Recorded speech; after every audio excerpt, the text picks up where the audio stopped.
pagi sampai siang ini tadi? Terima kasih. Pada hari ini kami pemerintah Desa Pelem mengadakan mutasi jabatan dari 4 kami tua kita jadikan 2 kepala wilayah. Jadi 2 kami tua jadikan 1. Jadi dari kami tua Penteng kami Rejo menjadi kepala wilayah 1.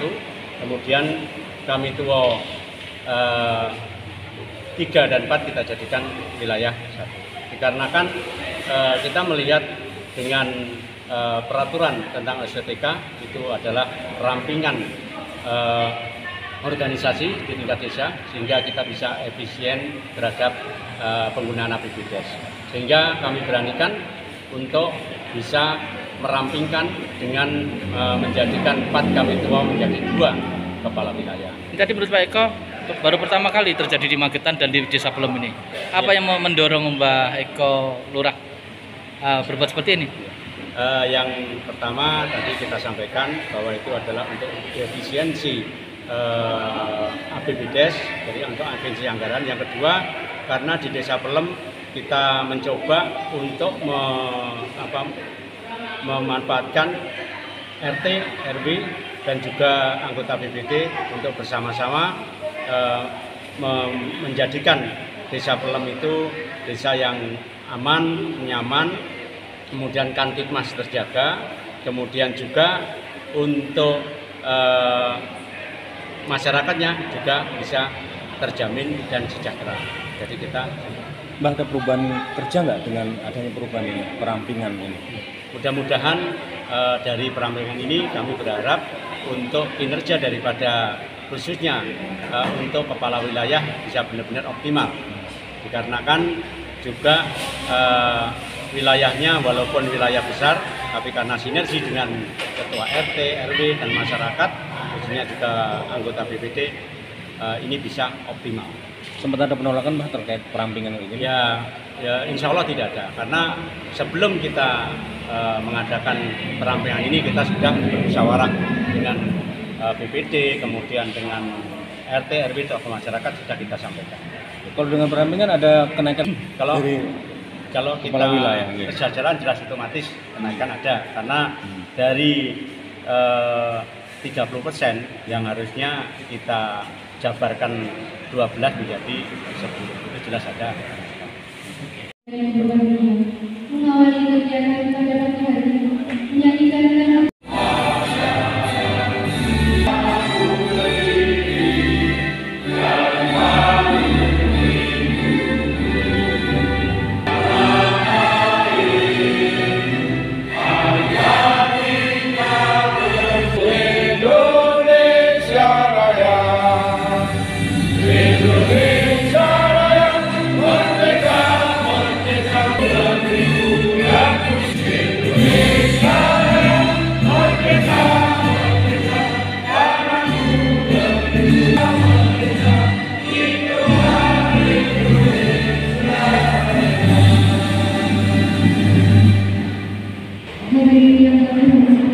acara selanjutnya yaitu pembacaan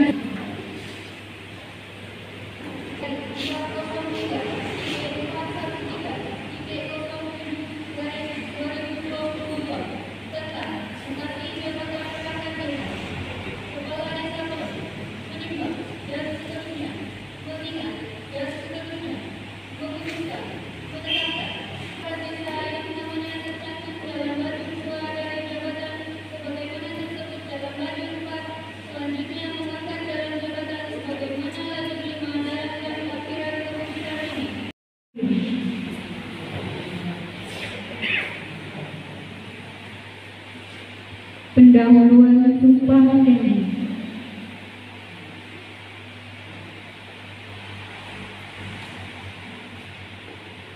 Sebelum saudara mengucapkan sumpah atau janji, saya ingin bertanya, untuk yang beragama Islam, apakah saudara bersedia bersumpah? Untuk yang beragama Kristen, apakah saudara bersedia berjanji? Berjanji dengan cara agama Pak? Selanjutnya saya perlu memperingatkan bahwa sumpah yang akan saudara ucapkan ini adalah mengandung tanggung jawab terhadap bangsa dan negara Republik Indonesia dan menyelamatkan Pancasila dan Undang-Undang Dasar 1945, serta tanggung jawab terhadap kesejahteraan rakyat. Sumpah ini di samping disaksikan oleh diri sendiri dan oleh semua orang yang bahwa sumpah ini disaksikan oleh Tuhan Yang Maha Esa karena Tuhan itu Maha Mengetahui. Di dalam janganlah kamu jadikan nama Allah dalam sumpahmu akan menjadi menegakkan perdamaian antara manusia, bahwa Allah itu Maha Mendengar dan Maha Mengetahui. Di dalam kitab Perjanjian Baru, surat Paulus kepada jemaat di Roma bab 6 ayat 13 dinyatakan, dan janganlah kamu menyerahkan anggota-anggota tubuhmu kepada dosa untuk dipakai sebagai senjata kelaliman, tetapi serahkanlah dirimu kepada Allah sebagai orang-orang yang dahulu mati, tetapi yang sekarang hidup. Dan serahkanlah anggota-anggota tubuhmu kepada Allah untuk menjadi senjata-senjata kebenaran. Oleh karena itu, memang manusia hanya dapat mengetahui dari kata-kata dan perbuatan seseorang. Tuhan mengetahui apa yang Tuhan mengetahui kedua-duanya, apa yang diucapkan dan apa yang tersimpan di dalam hati saudara. Dan kepada Tuhan itulah akhirnya pertanggungjawaban akan saudara berikan.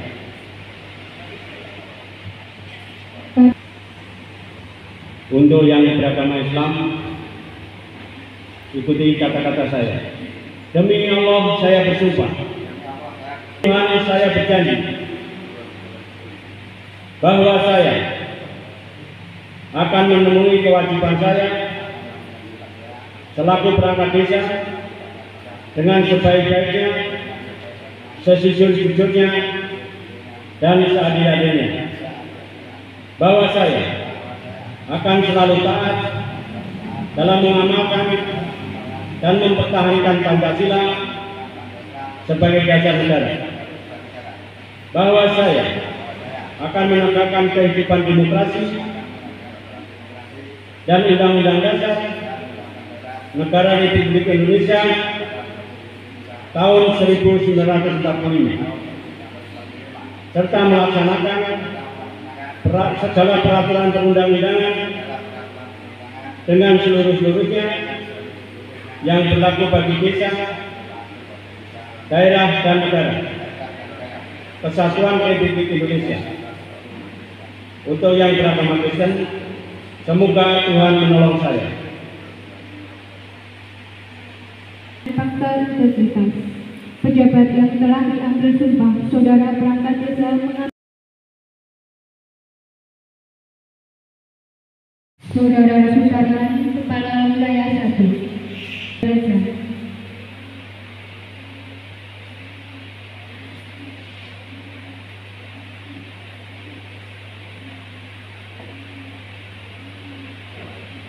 Dilanjutkan pejabat pengurus sumpah yang terhormat Kepala KUA dan Bapak Pembina.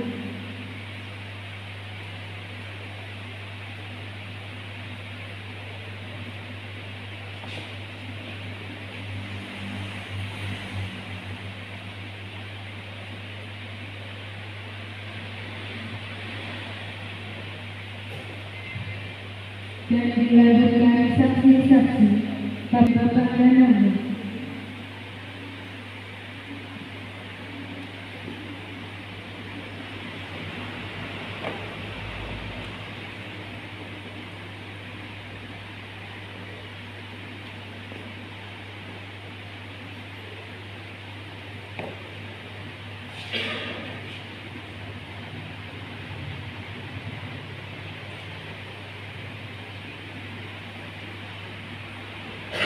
Adi Subandjo, Kepala Wilayah 2.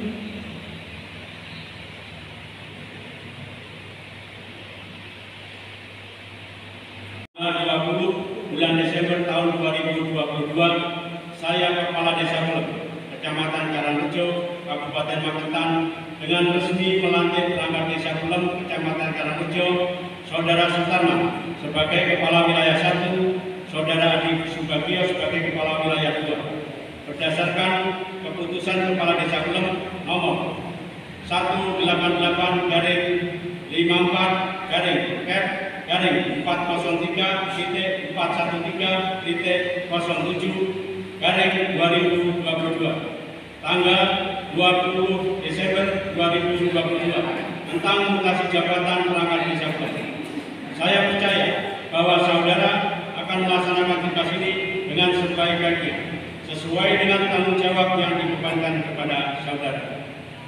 Kepala Desa, penyerahan surat keputusan Kepala Desa dari pejabat pelantik.